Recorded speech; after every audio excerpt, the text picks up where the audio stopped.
A'udzubillahi minash-shaytanir-rajim. Bismillahir-rahmanir-rahim. Assalamu alaikum wa rahmatullahi wa barakatuh. Dear brothers and sisters, I welcome all of you with Islamic greetings. May peace and mercy of Allah subhanahu wa ta'ala and blessings of Allah be on you. Rabbi shrah li sadri wa yassir li amri wahlul 'uqdatam min lisani yafqahu qawli. Allahumma tahhir qulubana minan nifaq wa amalina minar riya. I would like to introduce myself just before I share my story, how I embraced Islam. My name is Muhammad Umar Rao. I come from the background of Brahmin family, a sect in the Brahmin known as Vaishnavas or Madhvas. So I am from that particular sect. And I was also ex-RSS member of about 1 or 2 years. And my birthplace was Mysore till my 10th standard, and then we migrated to Bangalore. And I'm only son to my parents, and I have 2 sisters. By profession, I'm a software engineer working in a telecom company. Now, to start with, how I embraced Islam, I never dreamt in my life. Actually, this talk is in Urdu, so I switch over to Urdu now after my introduction. मैं कभी मेरे ख्वाबो ख्याल में ये नहीं सोचा था कि मैं मुसलमान बनूंगा, और मैं मुसलमानों से सख्त नफरत करता था और मुसलमानों से काफी दूर रहता था, और कभी ये सोचा नहीं कि मुसलमान सही रास्ते में हो सकते हैं। और ब्राह्मण फैमिली भी ऐसी थी, बहुत ऑर्थोडॉक्स थे, इसके हिसाब से मैं कभी ये कोशिश भी नहीं किया कि मुसलमान लोग किस चीज पर बिलीव करते हैं। हम लोग माइग्रेट हुए मेरे 10th स्टैंडर्ड के बाद मैसूर से बैंगलोर को फॉर हायर स्टडीज, मेरे आगे पढ़ाई के लिए। तब मेरे माँ बाप ने डिसाइड किया ये एक सोर्स ऑफ इनकम एक्स्ट्रा होना चाहिए उनके काम छोड़कर। वो मेरी माँ टीचर थी और मेरे फादर जो है एक टेक्सटाइल इंजीनियर थे, केआर मिल में थे। वो जब बंद हो गया मैसूर में, तो वो केएसआरटीसी में काम करते थे। इतना वो खुश नहीं थे उस जॉब से, लेकिन वो जॉब मैसूर बैंगलोर वो अप एंड डाउन करते थे, वो हमारे साथ में रहते थे। और मेरी माँ बाप ये सोचा कि उनकी जो कमाई है उससे ये काफी नहीं है कि वो हम सब बच्चों को पढ़ाएं, हम तीनों बच्चों को पढ़ाएं, और बैंगलोर में मतलब और आगे बढ़ने के लिए और थोड़ा पैसा चाहिए। इसलिए उन्होंने क्या किया कि पार्ट टाइम में काम करना या पार्ट टाइम में इन्वेस्ट करना उन्होंने सोचा। जो उनके पास पैसा था उन्होंने ये पार्ट टाइम एक दुकान में इन्वेस्ट करने के लिए सोचा। और एक मराठी बिजनेसमैन थे, उनसे उन्होंने मिला, और उन्होंने जब पार्ट टाइम ऐसा कुछ करना चाहते, जब उन्होंने बताया ऐसा, तो उस मराठी शॉप ओनर ने एक मुसलमान शॉप ओनर थे राजाजी नगर में, उनसे मिलवाया। तो मेरी माँ ने बताया, मेरे माँ बाप मेरे अंकल थे, उनको बताया कि हम एक काउंटर आपके दुकान में, हमारा थोड़ी चीजें हम सेल करेंगे और उसमें जो प्रॉफिट आएगा हम वो थोड़ा शेयर करेंगे। लेकिन वो मुसलमान इतने अच्छे थे कि वो कुछ शेयरिंग में कुछ भी इंटरेस्ट नहीं लिया। उन्होंने बोला कि तुमको जो करना है कीजिए, मतलब आप इन्वेस्ट कर सकते हो और उसका फायदा भी आप ले सकते हो, कुछ एक्स्ट्रा उन्होंने चार्ज नहीं किया।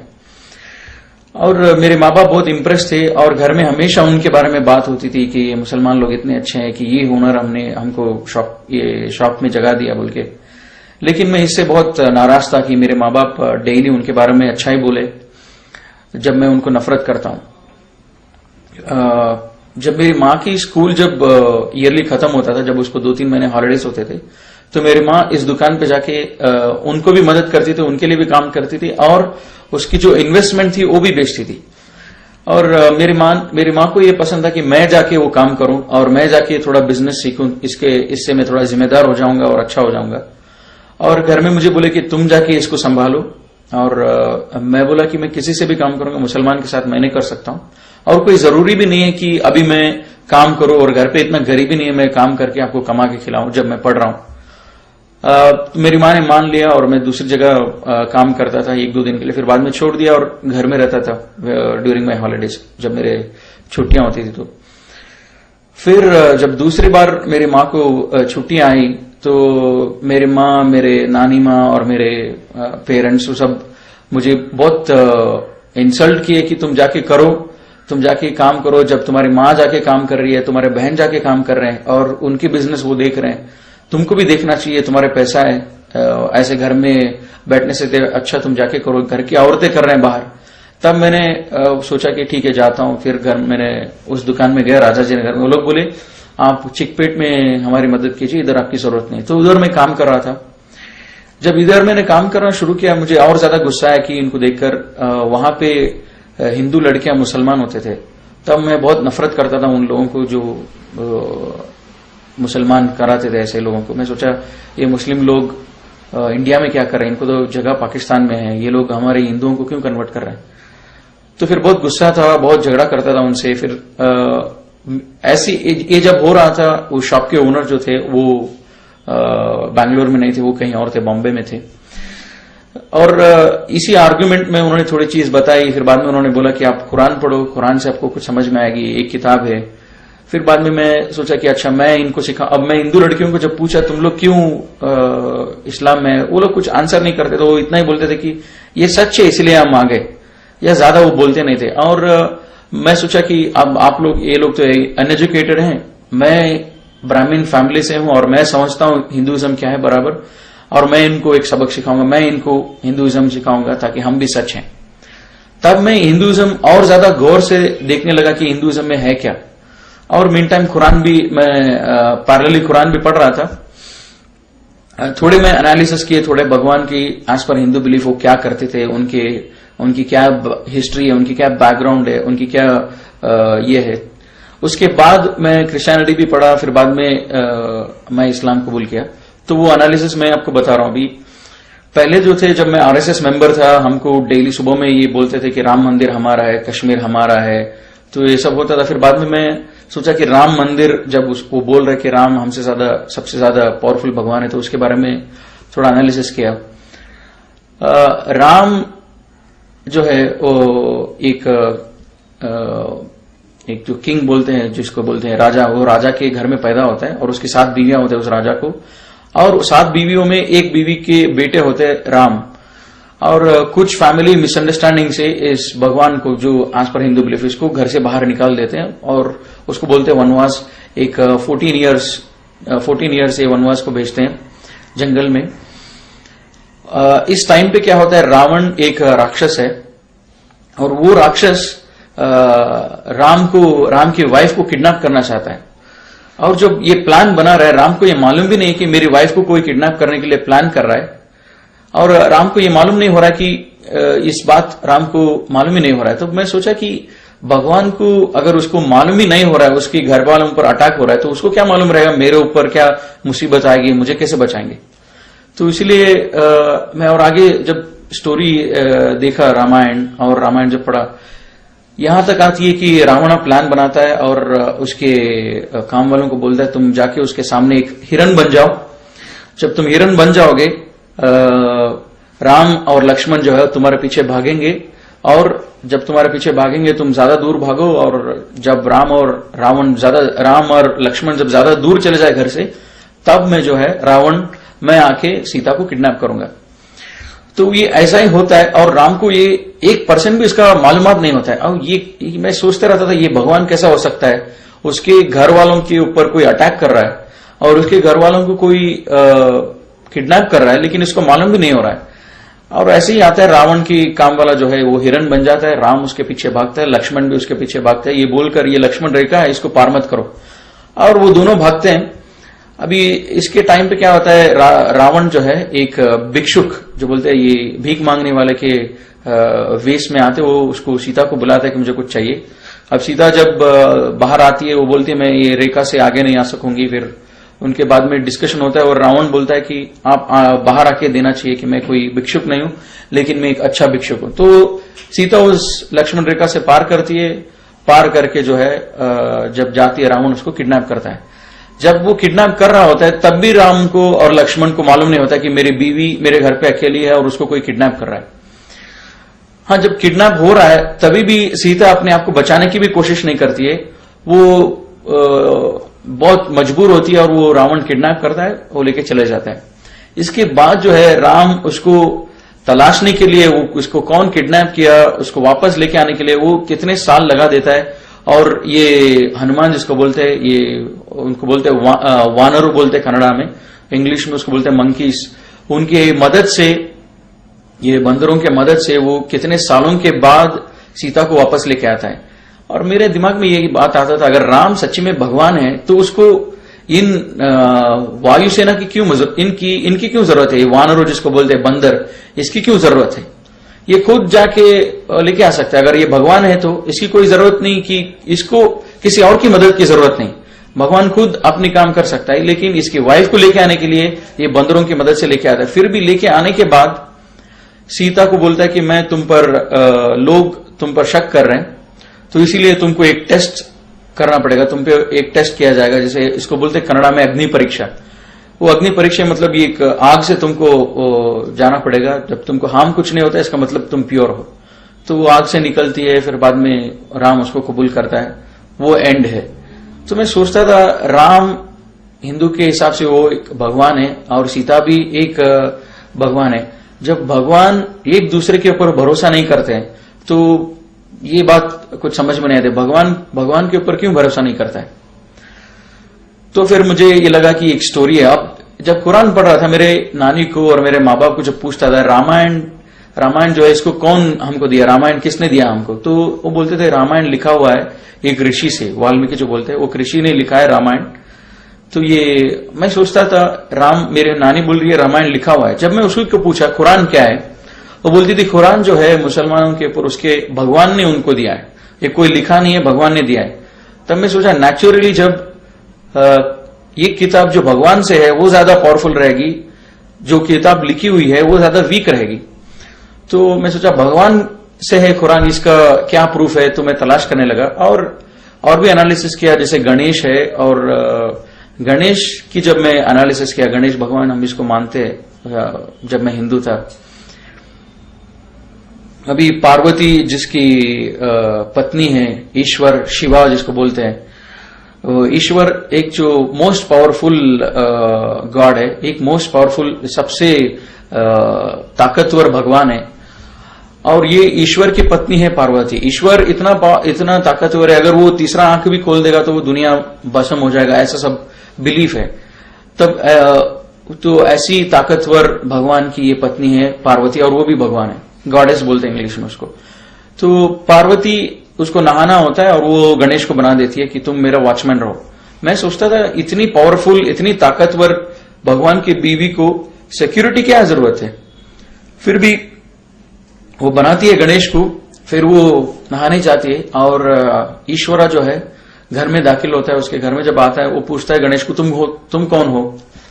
तो मैं ताज्जुब हो गया ये पढ़ के और ये देख के भी कि ये कैसा सवाल पूछ सकता है ईश्वर, जब उसको इतना भी इल्म नहीं है उसके घर में क्या हो रहा है। उसकी बीवी ने उस गणेश को बनाया और उसको इल्म में ये भी मालूम नहीं कि इसको कौन बनाया और मेरे घर में कब आया। वाकई पूछता है इसको तुम कौन हो? जब ये ताकतवर भगवान है, इसको इतना मालूम होना चाहिए, पूरे दुनिया के हर कोने में क्या हो रहा है इसको मालूम होना चाहिए। लेकिन ये भगवान घर में आके बात करता है और गणेश से पूछता है कि तुम कौन हो। इसका मतलब जब ईश्वरा को उसके खुद के घर में जो हो रहा है वो मालूम नहीं है, तो मेरे घर में या दूसरों के घर में जो प्रॉब्लम्स इस दुनिया में हो रहा है उसको कैसे पता चलेगा? तब मैं सोचा ये जो है ये भी एक स्टोरी की जैसी लग रही है।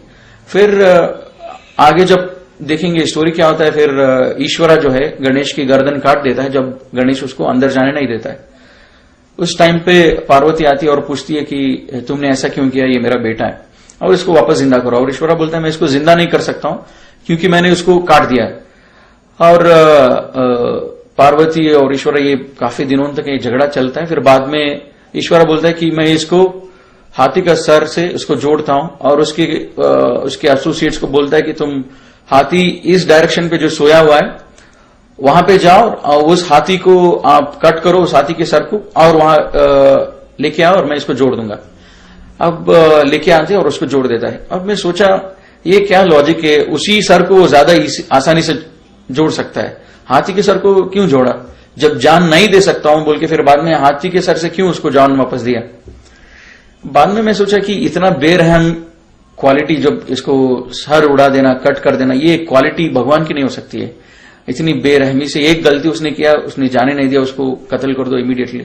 ये तो बेरहम एक कैरेक्टर है, भगवान की नहीं हो सकती है। फिर बाद में मैं सोचा गणेश की मैं पूजा क्यों करूं? जब वो खुद अपनी सर बचा नहीं सका तो उसकी क्यों पूजा करो जो उसकी अपने आप की अपने खुद की जान की जब वो रक्षा नहीं कर सकता, क्योंकि मेरी जान की, मेरे घर वालों की, मेरी माल की क्या रक्षा करेगा वो। तो इसीलिए मैं वो स्टोरी सुन के मुझे बहुत ये हुआ, अफसोस हुआ और पढ़ के। और मैं जब मेरी नानी और इनसे सब पूछता था, मेरे घर वाले जो भी बड़े थे, माँ बाप थे, उनसे पूछता था कि भगवान को देखा कौन है। जब हम पूछते कि गणेश की फेस जो है ऐसा है, ईश्वरा का फेस ऐसा है, हमको कैसा मालूम है ये।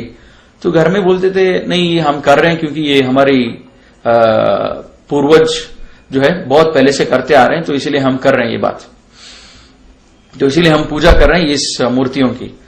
और जब मैं कुरान पढ़ रहा था, कुरान में भी यही आता है कि क्या अगर तुम्हारे पूर्वज जिहालत में थे, जब तुम्हारे सामने सच्चाई वाजे हो गई, क्या तुम भी जिहालत में रहोगे।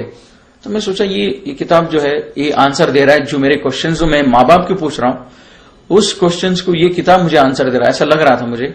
लेकिन मैं सोचा वो फिर बाद में मैं और डीपली हिंदू एनालिसिस किया। मैसूर का था, हमारे मैसूर में चामुंडेश्वरी हिल जो है, वो हिल एक विटनेस है, ये एक भगवान थी, एक भगवान है बोल के, इसलिए मैं सोचा ये शायद ये भगवान मुझे बचा लेगी इस मुसलमान से आर्ग्यू करने के लिए। जब मैं उसके बारे में जब थोड़ा जानकारी लिया, वो भगवान चामुंडेश्वरी जिसको बोलते हैं, महिषासुर एक बड़ा राक्षस होता है। हिंदुइज्म में एक कॉन्सेप्ट है कि ये देवरु राक्षसरु, इनके बीच में हमेशा लड़ाई होती रहती है। ये राक्षसरु एक सेक्ट है, ये लोग जब राक्षस होते हैं, और ये राक्षस का ऑब्जेक्टिव इतना है कि ये लोग दुनिया में सबसे बड़े हो जाएं और ये देवरु जो है उनको खत्म करें। तो ये दोनों के बीच में बार बार लड़ाई होती रहती है। तो महिषासुर जो भी है वो भी एक राक्षस होता है, और ये राक्षस जो है ये लंबी तपस्या में बैठता है काफी सालों तक। जब इसकी तपस्या कबूल होता है, ब्रह्मा जो क्रिएटर है हिंदू बिलीफ के हिसाब से, वो इस तपस्या को कबूल करता है और वो बोलता है आपको जो चाहिए मांगे मैं दूंगा। और ये महिषासुर ये जो राक्षस है ये पूछता है कि मुझे सबसे ज्यादा ताकतवर बनाओ और मुझे अमर बनाओ, मुझे चिरंजीव बनाओ, मतलब मुझे कभी मौत नहीं आना चाहिए। और ब्रह्मा बोलता है ठीक है, ये विश आपको, ये वर मैंने आपको दे दिया। अब क्या होता है, और एक कॉन्सेप्ट है कि ये भगवान हिंदू हिसाब से, हिंदू के बिलीफ के हिसाब से ये एक जगह पर रहते हैं, उसको बोलते हैं देवलोक। और जो राक्षस रहते हैं उनका अलग जगह होता है, और मानव जो बोलते हैं मनुष्य और ये ह्यूमन बीइंग जो बोलते हैं उनका जगह है ये दुनिया। और ये राक्षस महिषासुर को जब मिल जाता है एक वर, सबसे ताकतवर बन जाऊंगा, और सबसे ताकतवर बनता है और इसको मौत कभी टच नहीं करेगी, ये जाता है देवलोका को और सबको देवताओं को मारने के लिए। मैं सोचता था कि ये कैसा कॉन्सेप्ट है। ये राक्षस तपस्या में बैठा, एक इबादत में बैठा इतने साल तो, और इतने साल के बाद उसने भगवान से वर मांगा कि मुझे ताकतवर बनाओ, और उसको भगवान ने वर दिया। फिर उसी भगवान की ये कत्ल करने जा रहे हैं। तो इसका मतलब मैं भगवान को उल्लू बना सकता हूं। कभी भी भगवान 10 साल बैठो, भगवान से वर ले लो और उसके बाद में उसी को मारने लगो। तो मैं सोचा ये एक इमेजिनरी स्टोरी है, ये सच नहीं हो सकता है, ये लॉजिकल नहीं है। तो बाद में क्या हुआ, ये राक्षस जब सबको मार रहा होता है, ये लोग देवते बोलते हैं, देवतेगणु, ये लोग सब जाके इनसे मिलते हैं, ब्रह्मा विष्णु महेश्वरा, इनसे जाके मिलते हैं और इनको पूछते हैं कि हम ऐसे मुसीबत में हैं, ये महिषासुर जो है हमको मार रहा है, हम क्या करें अभी। ये ब्रह्मा बोलता है अरे इसको मैंने वर दिया है, अभी मैं इसको वापस नहीं ले सकता हूं, मैं वापस अगर लूंगा ये फिर से भी डीएक्टिवेट नहीं होगा, इसका एक बार मैंने वर दे दिया, मैं वापस नहीं ले सकता हूं। तो मैं सोचा कि ऐसा कैसा हो सकता है, मैं 10 साल बैठ के भगवान को उल्लू बना के एक वर ले लूं और बाद में उल्टा मैं भगवान को ही मारना शुरू कर दूं, ये सच नहीं हो सकता है। फिर ब्रह्मा बोलते हैं अच्छा मेरे पास एक रास्ता है इसको मारने के लिए, मैंने जो इसको वर दिया है, तुम सबसे ज्यादा ताकतवर हो जो दुनिया में ऑलरेडी हैं, भगवान आदमी कोई भी हो, तुम सबसे ज्यादा ताकतवर हो जो अभी मौजूद है इस दुनिया में, लेकिन जो आने वाले हैं उनसे ज्यादा ये ताकतवर रहेगा, ये तो वर नहीं दिया हूं। तो इसलिए हम ये काम करेंगे, एक नया एक भगवान को हम पैदा करेंगे जो उससे ज्यादा ताकतवर होगा और वो उसको मारेगा। तो ये क्या करते हैं, विष्णु बोलता है मैं औरत हो जाऊंगा, और शिवा जो है बोलता है कि मैं और तुम, हमारा मिलन होगा, हमारे मिलन से जो बच्चा पैदा होगा वो बच्चा जो है वो नया भगवान होगा और वो महिषासुर को कत्ल करेगा। और जो बच्चा पैदा होता है उसका नाम होता है चामुंडेश्वरी, वो लड़की होती है उसको चामुंडेश्वरी बोल के नाम रखते हैं। मतलब चामुंडेश्वरी, वो ईश्वर का भी नाम ही आता है, चामुंडेश्वरी, वो जाके उसको कत्ल कर देती है महिषासुर को। मैं सोचा, एक मिनट के लिए सोचा, अगर मैं भगवान होता, मैं ब्रह्मा की जगह होता, तो मैं कभी, मुझे मालूम हो जाता था कि ये राक्षस 10 साल के लिए इसलिए बैठा है मुझे मारने के लिए, ये देवरों को खत्म करने के लिए इसलिए बैठा है, तो मैं कभी वर नहीं देता। ऐसा पूरा ड्रामा करने से अच्छा मैं वर नहीं देता, और या तो वर देने के बाद उसको कत्ल कर देता। तो ये सब देख के मुझे लगा एक हिंदुइज्म, एक माइथोलॉजी। और मेरे माँ बाप और सब लोग बोल रहे कि हमारे भगवान जो हम जिसको पूज रहे हैं, जो भी हमारे मूर्तियां हैं, बस ये लोग, ये सच कोई किताब में नहीं है, लेकिन हम कर रहे हैं इसलिए क्योंकि ये हमारे पूर्वज कर देते। और एक ऐसी चीज थी जिससे मुझे ये आसान हुआ हिंदुइज्म के बारे में मैं बिलीफ छोड़ने के लिए, कि हमारे घर में एक कॉन्सेप्ट है मने देवरू, जिसको बोलते हैं घर का भगवान। हर एक घर का अपना अपना खुद का भगवान होता है। तो मेरे घर में भी हमारा मने देवरू जो बोलते हैं, हमारा घर का भगवान जो था वो स्नेक था, स्नेक, सांप। और मेरे कजिन का मने देवरू घर का भगवान था ईगल। मेरे घर में जब भी फेस्टिवल होता था मेरी माँ बोलती थी कि उनके घर पे जाओ मत, और उनके घर में जब फेस्टिवल होता था वो बोलते थे कि मेरे कजिन को मेरे घर पे आओ मत, क्योंकि ये ईगल गॉड और स्नेक गॉड और बोथ आर एनिमीज। तो मेरी माँ बोलती थी तुम्हारा गॉड जो है वो स्नेक है, अब उनका गॉड ईगल है, तब जब तुम फेस्टिवल में जाओगे तो तुमको प्रॉब्लम हो जाएगा। मैं सोचता था हाउ इलॉजिकल इट इज, ये तुम क्या बोल रही हो, ये सब मुझे समझ में नहीं आती है, क्योंकि मैं कजिन के घर जाना चाहता हूं और अच्छा खाना खाना चाहता हूं उधर भी, because I want to show my new dresses there, लेकिन तुम बोल रहे हो तुम जाओ मत। ये कैसा हो सकता है, भगवान और भगवान के बीच में दुश्मनी। और अल्लाह ताला कुरान में बोलता है कि इस कायनात को बनाने में अगर एक से ज्यादा लोग होते, एक से ज्यादा क्रिएटर होते, तो बहुत ज्यादा कंफ्यूजन होता है इस दुनिया में। तो मैं ये कंफ्यूजन मेरे घर में ही दिख रहा है, क्योंकि मेरी माँ बोल रही है हमारा घर का भगवान जो है स्नेक है, और मेरे कजिन का घर का भगवान जो है वो जो है ईगल है। तो ये भी एक ऐसी चीज थी which help me to I believe more in Islam. ये ऐसे सब चीज थी, और कुरान इसके बारे में लाइव अल्लाह ताला is talking to me in this book.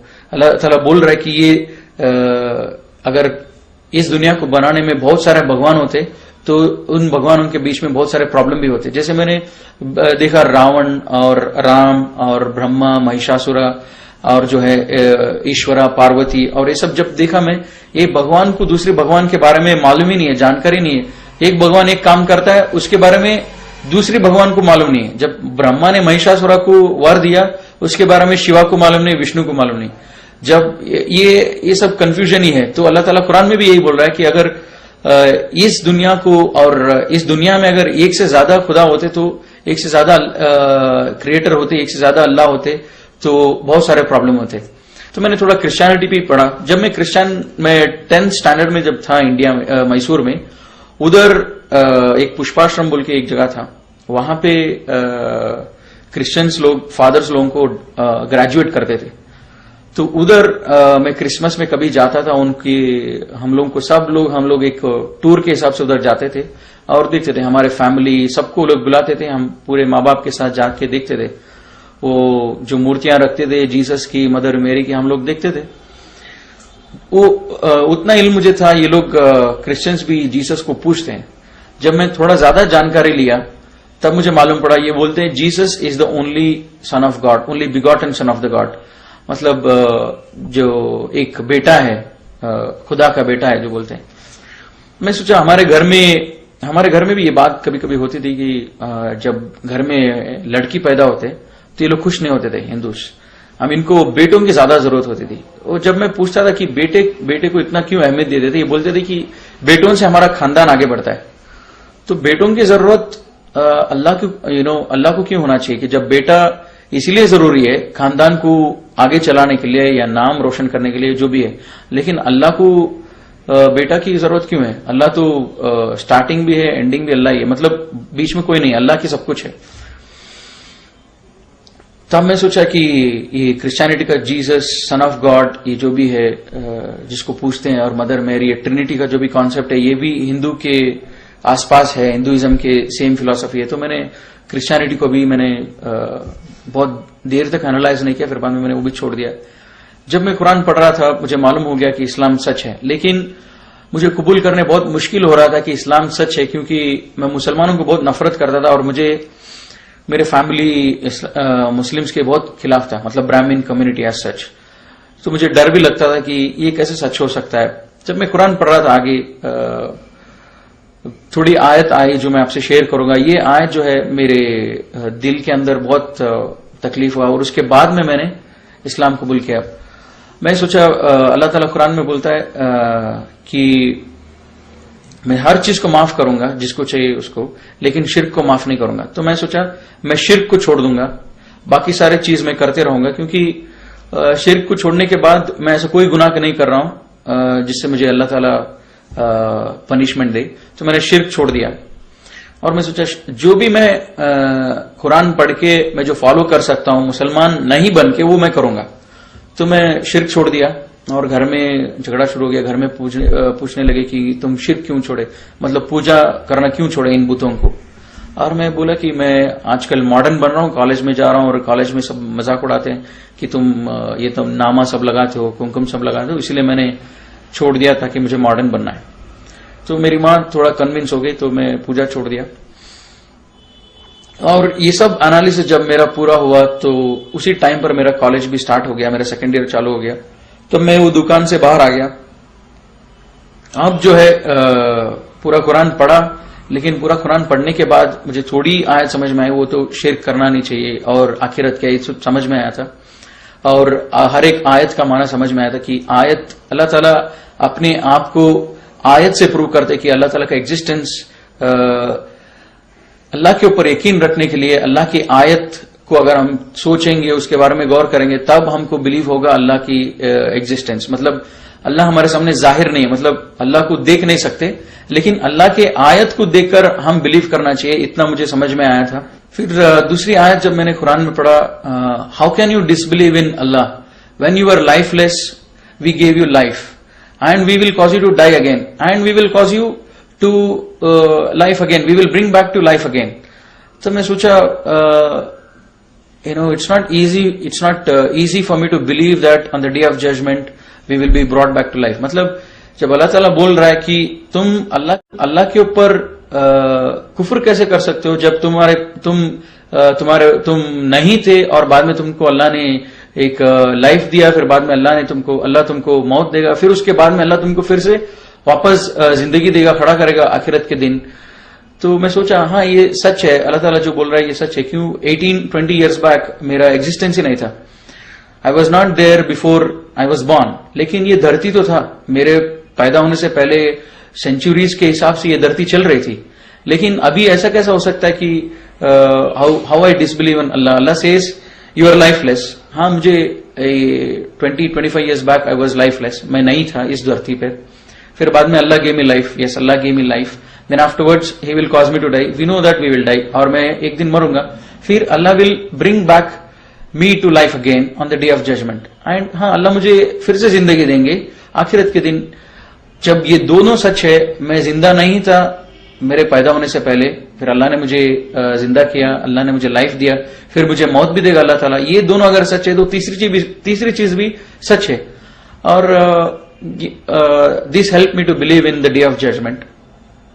Eight the same time हमारे हिंदुइज्म में ये कॉन्सेप्ट है कि पुनर्जन्म जो बोलते हैं कि अगर मैंने ऐसी कोई गलती की है, जो बड़ा गलती अगर मैंने किया, मैं कुत्ता हो जाऊंगा या तो पिग हो जाऊंगा या तो फिर इंसेक्ट हो जाऊंगा या तो फिर बर्ड हो जाऊंगा। मैं सोचा अगर मुझे कुत्ता पसंद नहीं है, मुझे कुत्ता होना पसंद नहीं है, मैं कुछ भी हो सकता हूं लेकिन कुत्ता होना पसंद नहीं है, पिग होना मुझे पसंद नहीं है, तो मैं क्या काम करूं जिससे मैं कुत्ता होना बच जाऊं या पिग होना बच जाऊं। ये दोनों चीज मैं बनना नहीं चाहता हूं, ये दोनों चीज से मैं कैसे बचूं पुनर्जन्म में। मैं सोचता था इसके बारे में। There is no way it communicates, मतलब ऐसा कोई कम्युनिकेशन नहीं है इनके बीच में मुझे मालूम होने के लिए। अगर मुझे मालूम होना चाहिए ये कुत्ता क्यों बना है, ये कुत्ता ऐसे क्या गुनाह किया है, इसका प्रीवियस लाइफ जो था वो एक मनुष्य जन्म था, लेकिन अभी इस जन्म में जो है ये कुत्ता है, इसने क्या गुनाह किया है, ये कुत्ता बना है, मुझे मालूम होना चाहिए ताकि मैं वो गुनाह नहीं करूंगा, मैं वो मिस्टेक्स नहीं करूंगा। लेकिन अल्लाह ताला कुरान में बोलता है कि there is life after which is either hell और हेवन, नथिंग इन बिटवीन। और अल्लाह ताला सूरह बकरा में बोलता है कि they are the people who are successful and one of the और एक जो चीज है इन ईमान वालों को बिलीव करने के लिए, यकीन आखिरत पर होना चाहिए। ये यकीन, मैं सोचता था आखिरत क्या है, आखिरत ऐसी क्या चीज है, आखिरत पर मैं कैसे यकीन करूं। क्योंकि जो पूरे जो आयत से ये मुझे मदद किया कि मेरे घर में बोलते थे हम मूर्ति पूजा इसीलिए कर रहे हैं क्योंकि हमारे पूर्वज कर रहे थे, और कुरान बोल रहा है तुम्हारे पूर्वज अगर जिहालत में थे क्या तुम भी रहोगे जब सच्चाई वाजे होगे। और मेरे दिल में ये बात आती थी मैं इस्लाम फॉलो करूंगा लेकिन नमाज पढ़ूंगा और मेरे हिसाब से पढ़ूंगा, मुसलमानों के जैसा नहीं पढ़ूंगा। तब ये दूसरी भी आयत है कि विच हेल्प मी टू, जो मुझे मदद किया इस्लाम को फॉलो करने के लिए। आज मैंने इस्लाम को परफेक्ट किया, मुकम्मल किया, और इसके सिवा दूसरे कोई मजहब को मैं एक्सेप्ट नहीं करूंगा। और ये सब आयत मुझे मदद किया। लेकिन मैं सोचा आखिरत के लिए क्या आयत है, और अल्लाह ताला पूरे कुरान में बोलता है कि मेरे बंदों को जो लोग सोचते हैं उनके लिए मैं हर दिन हजारों आयत दिखाता हूं। दिन होता है, रात होता है, बारिश होती है, ये सब देखने के लिए आयत है, लेकिन लोग सोचते नहीं है। तो आखिरत के लिए ऐसा क्या आयत है, मैं सोच रहा था। जब ऐसी टाइम पर मेरे को एक चैप्टर याद आया मेरे साइंस में जब पढ़ रहा था अर्थ के बारे में, और मेरी बहन भी 10th स्टैंडर्ड में थी। जब किताबें देखा तो मुझे मालूम पड़ा अर्थ का क्रस्ट कैसा बना है, अर्थ कैसा बना हुआ है, so many kilometres down there is water, उसके बाद जो है वो ये है, उसके बाद जो पत्थर है, फिर बाद में आग है, वो आग इसी से वॉल्केनो आती है। तो मुझे सोचा यही एक आयत है अल्लाह ताला जो मुझे कम्युनिकेट करा, ये आयत है यकीन करने के लिए जहन्नम पर। और जन्नत पर कैसे यकीन करो कि जन्नत रहेगा या नहीं रहेगा। जब मैं टीवी देखता था ये कश्मीर वगैरह सब, कश्मीर और ऊटी जब गार्डन्स देखता था, तब मैं सोचता था अगर दुनिया में इस धरती में अगर अल्लाह ताला इतने अच्छे गार्डन जब बना सकते हैं तो आखिरत में क्यों नहीं रहेगा इतने अच्छे गार्डन। तो मुझे ज्यादा डिफिकल्ट नहीं हुआ, मैंने आखिरत पर यकीन कर लिया। फिर कभी कभी मेरे दिल में ये भी ख्याल आती थी कि क्या ये सब कुछ साइंस से तो नहीं है, ये सब कुछ हम अल्लाह भी नहीं है, ये हिंदुइज्म भी रॉन्ग है, क्रिश्चियनिटी भी रॉन्ग है, ये सब कुछ साइंस से तो नहीं है, मतलब कोई भगवान ही नहीं, ये सब हुआ अपने आप हो गया।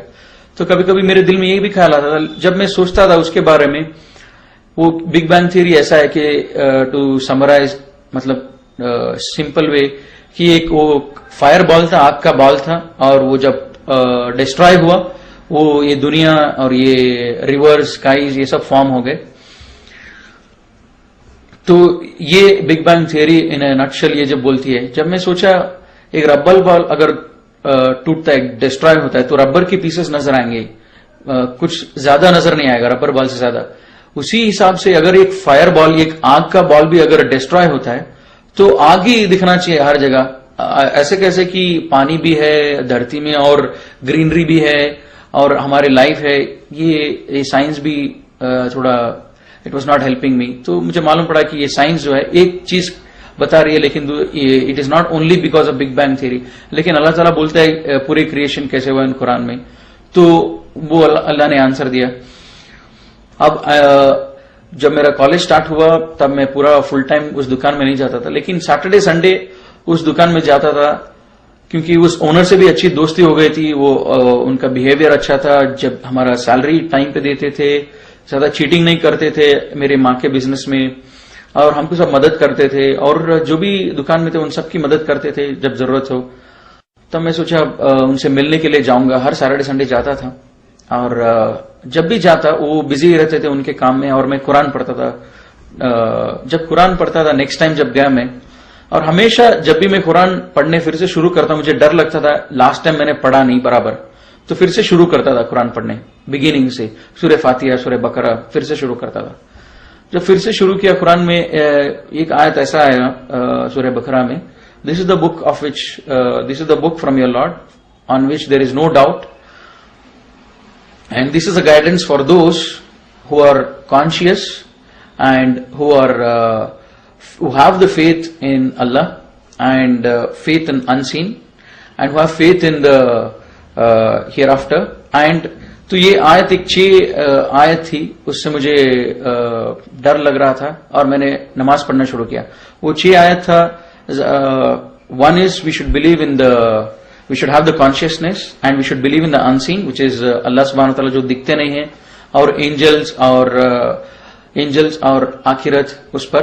और दूसरी चीज वो है कि एस्टैब्लिश प्रेयर, और चौथी चीज believe in what is revealed on prophet Muhammad सल्लल्लाहु अलैहि वसल्लम and what was revealed before him. जो प्रॉफिट सल्लल्लाहु अलैहि वसल्लम के ऊपर नाजिल हुआ और उनसे पहले जो नाजिल हुआ उसके ऊपर ईमान लेके आना, ये थी। और जो हमने दिया है आपको उससे खर्च करो, मतलब जकात दो वगैरह, सदका करो। एंड फाइनल चीज था कि आखिरत पर यकीन रखने वाले ये लोग हैं जो रियली सक्सेसफुल हैं, और ये लोग ट्रू गाइडेंस पर हैं, ये लोग जो है सही हिदायत पर हैं। इसीलिए जब ये आयत पढ़ा तब मुझे लगा कि ये आयत के हिसाब से मैं सक्सेसफुल नहीं हूं, कि मैंने शिर्क छोड़ दिया। लेकिन ये आयत बोलता है कि who are conscious and who have believe in unseen and were steadfast in the prayer, were establishing the prayers. अब बाकी चीज जकात ये सब तो मेरे लिए इंपॉर्टेंट नहीं था, मतलब मैं उसका एलिजिबल नहीं था। तो मुझे अब जरूरी है कि मैं प्रेयर को एस्टैब्लिश करूं, मतलब मेरे नमाज जो है इसको शुरू करूं। और मैं 2 दिन हो गया, मैं घर चला गया और मैं सोचता रहा मुझे अभी प्रेयर पढ़ना है, कैसे पढ़ना है वगैरह सब। अब मैं इन लोगों से मिला जो ऑलरेडी मुसलमान हुए थे, उनसे पूछा कि तुम लोग कैसे नमाज पढ़ते हो। वो लोगों ने एक डायरी दिखाया, ब्लैक डायरी, हम कन्नड़ा में लिखे, इससे सीखे, हम इससे नमाज पढ़ना शुरू किया। तब मैं भी नमाज पढ़ना शुरू किया जब वो लोग जैसे कर रहे थे। लेकिन नमाज पढ़ने से पहले मैंने ये सूरा जब कोशिश किया पढ़ने के लिए, बहुत मुश्किल हो रहा था मुझे। अल्हम्दुलिल्लाह बोलने के लिए भी मुझे बहुत तकलीफ होता था, क्योंकि ये अरबिक जबान इतना आसान नहीं था मुझे बोलने के लिए। तो काफी टाइम लगा ये सूरा सीखने के लिए। जब सूरा सीखता था बीच में मुझे कभी कभी ये ख्याल भी आता था कि मैं मुसलमानों की जैसा नमाज क्यों पढ़ूं। मैं नमाज पढ़ूंगा मेरे हिसाब से पढ़ूंगा, मेरे हिसाब से मैं नमाज पढ़ूंगा, मेरे हिसाब से मैं अल्लाह से मांगूंगा, अल्लाह से इबादत करूंगा, इनकी जैसा क्यों करूं। और ये अरबिक मुश्किल भी है, तो मैं सोचा मैं इंग्लिश में पढ़ूंगा, नहीं तो कन्नड़ा में पढ़ूंगा, पूरे ट्रांसलेशन है, तो अरबिक में क्यों पढ़ना चाहिए। तब मैं ये सोचा, थोड़े दिन में सोचा अच्छा ठीक है ऐसे ही करते हैं। तो मैं जब फिर से जब गया नेक्स्ट सैटरडे संडे उधर कुरान पढ़ने के लिए, तब सूरह इमरान में मुझे एक आयत आती है, today we have perfected this religion and we have chosen Islam for you. Apart from this religion no other religion is accepted and anybody else follows other than this they are thrown to Hellfire.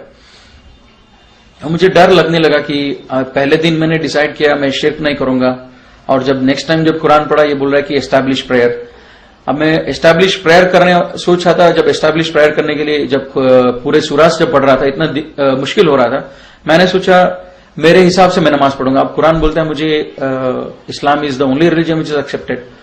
तो मुझे धीरे धीरे डर लगने लगा और ये यकीन आता रहा कि ये किताब जो है एक आदमी लिख नहीं सकता है।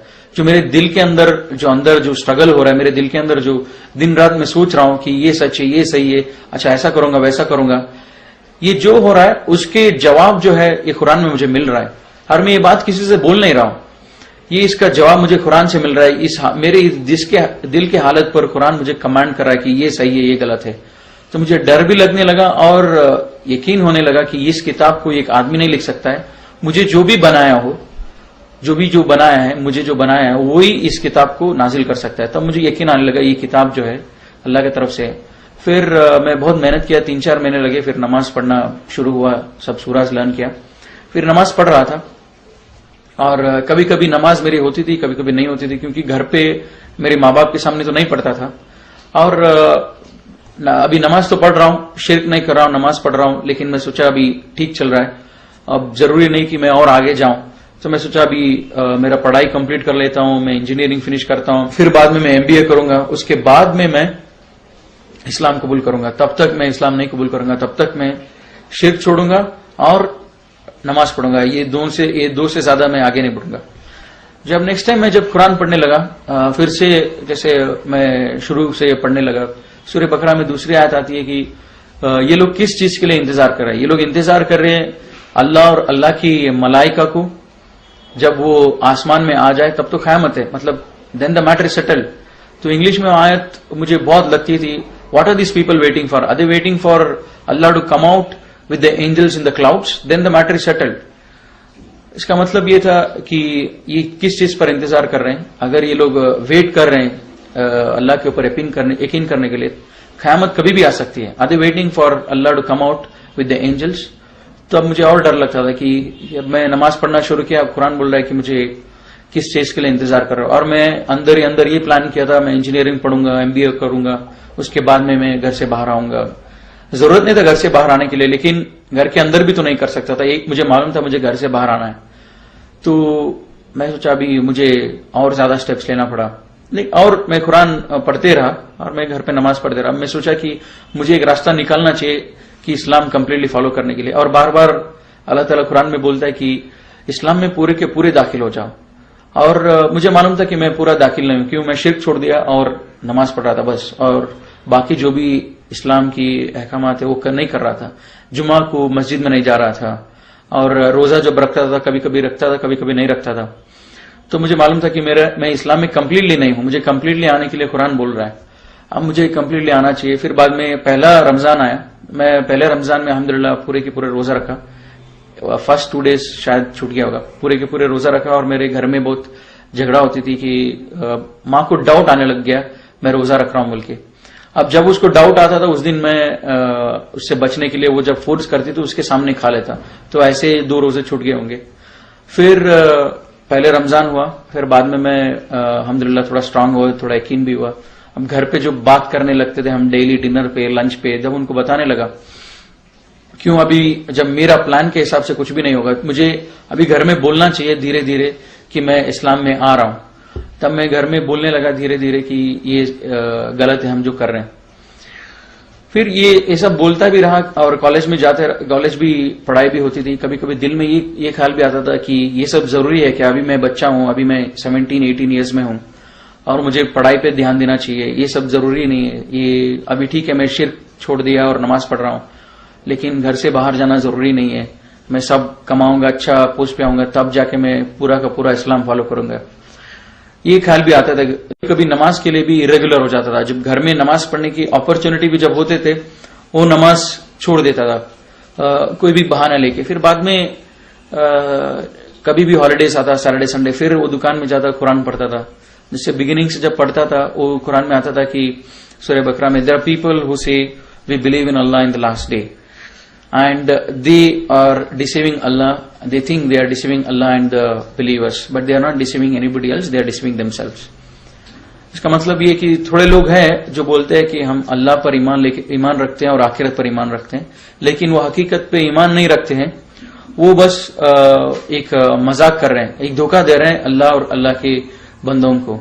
लेकिन ये धोखा किसी और को नहीं, अपने आप को धोखा दे रहे हैं। तब मैं सोचता था कि क्या ये आयत मेरे लिए है क्या, कि क्या मैं अल्लाह को धोखा दे रहा हूं, क्या मैं अल्लाह के बंदों को धोखा दे रहा हूं। तब मैं तुरंत सोचता था कि और जब फॉलोइंग आयत ये आती है, when they are alone with their evil ones they say we were just mocking at them, we were not believers. जब मैं सोचता था इस आयत के बारे में, इतना तो था, पहली आयत से मुझे बहुत डर लगता था। They say they believe in Allah but they are not really believers, मुझे डर लगता। लेकिन दूसरे आयत से थोड़ा मुझे ये रिलैक्स होता था, क्योंकि मेरे साथ कोई ऐसे नहीं थी to say that I am just mocking at them, तो मैं थोड़ा सेफ होता था। लेकिन मेरे दिल के अंदर जो एक केयरलेसनेस था, जो स्टेडफास्ट नहीं था दीन से, ये आयत मुझे बहुत लगता था। और फिर बाद में मैं नमाज बराबर ट्रैक पे पढ़ता था, टाइम पर पढ़ता था। फिर बाद में क्या हुआ, फिर से मैं कॉलेज, वीकडेज आते थे, कॉलेज जाता था, फिर सोचता था इसके बारे में। फिर कभी कभी बैकसीट ले लेता कि ये जरूरी नहीं है, मेरे करियर जरूरी है, मेरे को अच्छा मार्क्स लेके आना है, ये सब जरूरी नहीं है। फिर 1-2 आयत ऐसी मैं पढ़ा, फिर बाद में दैट चेंज्ड माय लाइफ। फिर बाद में मैं घर में ओपनली डिस्कस करने लगा इस्लाम के बारे में। वो लास्ट एक आयत ये थी which really help me a lot to change, मतलब बहुत मुझे मदद किया है चेंज करने के लिए मेरे लाइफ। वो था कि when the death approaches them they will my angels will ask them what state you were in, and they will reply we were weak and oppressed in this world, and angels will reply was Allah's land was not vast enough for you to emigrate and follow Islam। मतलब जब इनकी मौत आएगी, मेरे मलाइका इनको पूछेंगे कि तुम किस हालत में थे, और ये लोग रिप्लाई करेंगे कि हम बहुत वीक थे, हम बहुत मजबूर थे। मेरे मलाइका इनको रिप्लाई करेंगे क्या अल्लाह की धरती इतनी विशाल नहीं थी ताकि तुम हिजरत करके तुम इस्लाम फॉलो करो। तब ये मुझे मैं सोचा ये अल्लाह ताला मुझे बोल रहा है। मैं बार बार अपने आप को, मैं फजर नहीं पढ़ रहा हूं, असर नहीं पढ़ रहा हूं, मेरी माँ है, मैं वीक हूं, मैं बहुत कमजोर हूं, मैं कमा नहीं रहा हूं, अब मैं पूरा का पूरा इस्लाम फॉलो नहीं करता हूं। ये सब मेरे दिल में आता था। जब ये आयत पढ़ा तो मुझे लगा कि अल्लाह ताला is answering to my question in my heart. तो तब मैं सोचा अच्छा ठीक है, अभी मैं ओपनली डिक्लेयर करूंगा घर में। अब घर में मैं ओपनली बोलने लगा इस्लाम सच है और तुम लोग जो कर रहे हो सही है, तुम लोग जो कर रहे हो वो सही नहीं है और मैं जो कर रहा हूं वो सही है, और ये मूर्ति पूजा सब हिंदुइज्म में नहीं है। अब क्या हुआ, मेरे माँ बाप ने सोचा कि ये इतना सीरियस नहीं है, वो ऐसे ही बोल रहा है।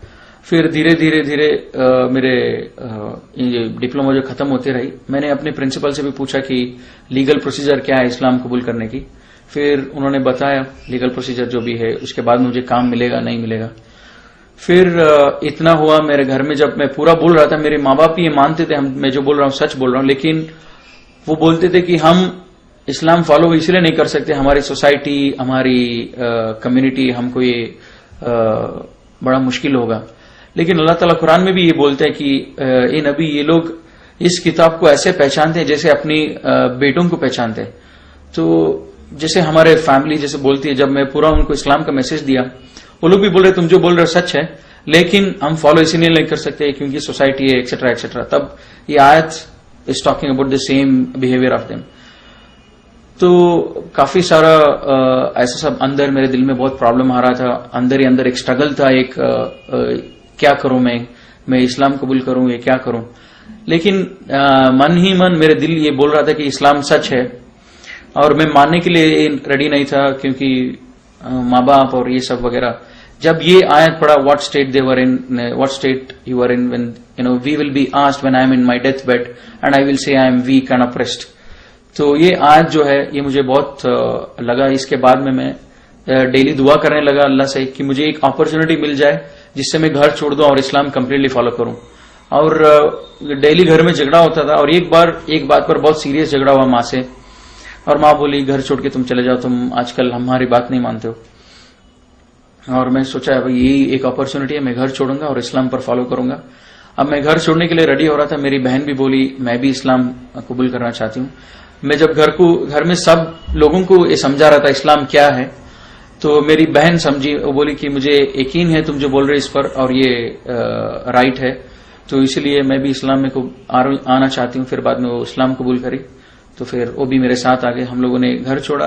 Abdullah about 9 years now I have embraced Islam, Allah से grace and mercy. So this is all my story about how I embraced Islam. अस्सलाम वालेकुम व रहमतुल्लाहि व बरकातहू।